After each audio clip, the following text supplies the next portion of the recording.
In today's episode of Waifu Simulator, Diablo 4, I'm going to show you guys how to play the most busted build when it comes to leveling a Necromancer in just 5 minutes or less. And on top of that, this guide will take you guys all the way to endgame if you do it correctly.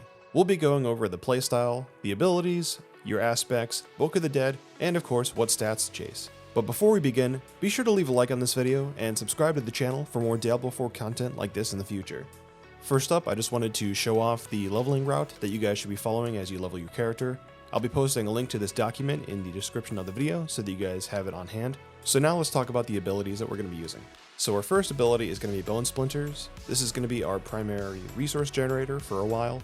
It fires 3 bone splinters at a target, and if you keep hitting the same target, you're going to start generating more essence. And then we're also picking up Enhanced Bone Splinters, which is going to give it a 25% chance to fire 2 additional projectiles if you have more than 50 essence. Next up is Bone Spear, which is the bread and butter of this build. Bone Spear fires a bone projectile that pierces through enemies. With Enhanced Bone Spear, it's going to break into 3 shards when it gets destroyed, dealing 25% damage each.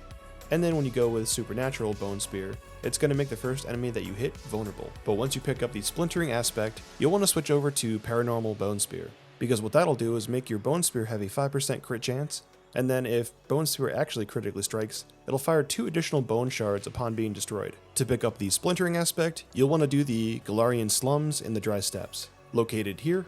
Then we pick up Corpse Explosion, and then we go all the way down to Blighted Corpse Explosion, which is going to leave a puddle of darkness on the ground to help put some damage on their targets. And then later on also, Corpse Explosion will help us generate essence because of Grim Harvest. Next up, we pick up Corpse Tendrils, and then go all the way down to Plagued Corpse Tendrils, and this is going to make enemies that are dragged in vulnerable. Corpse Tendrils is nice because it'll help us pull enemies in and CC them, which will make it perfect to line up our Bone Spear. Then we pick up Bone Storm, and that's going to help us maximize our essence and essence generation, because when we pair that up with Elicified Essence and Serration, we're going to be having our Bone Spears putting out a ton of damage. And then for our final ability, it's going to be Blood Mist, and this is going to be our get out of jail free card, and we use this whenever we're about to die or we just need to get out of crap.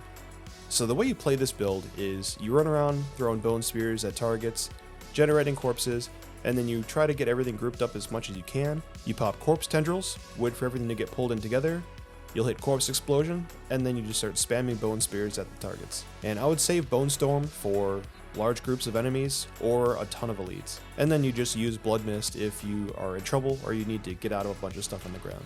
So you probably noticed by now we don't use minions in this build.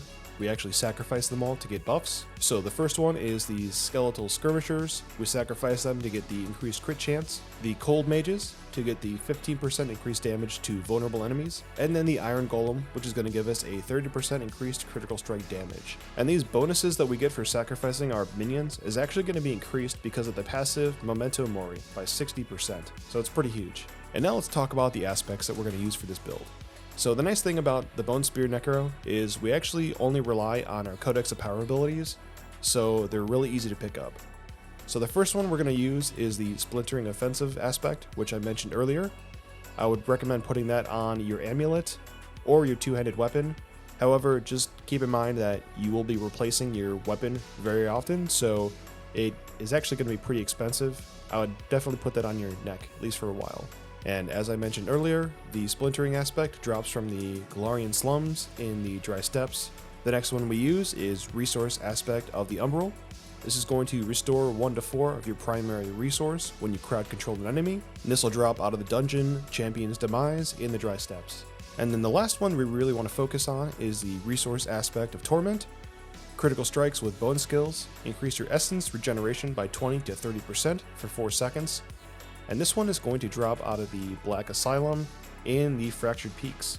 When it comes to gear, here are the stats you guys want to chase after for your weapon, your armor, and jewelry. Keep in mind that when it comes to your weapon, you always want to go after a two-handed sword because it's always going to give you critical strike damage. Last thing to note, make sure you always socket your weapon with an emerald, and always try to upgrade your weapon at least 1 or 2 times before you get to a new weapon. And one last thing worth mentioning, I have put a link to the Paragon board in the description for this video, so that you guys can see exactly what route you want to go with that.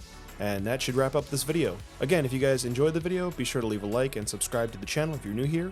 I really appreciate you guys checking out my content. Thank you so much for watching, and I'll see you guys next time.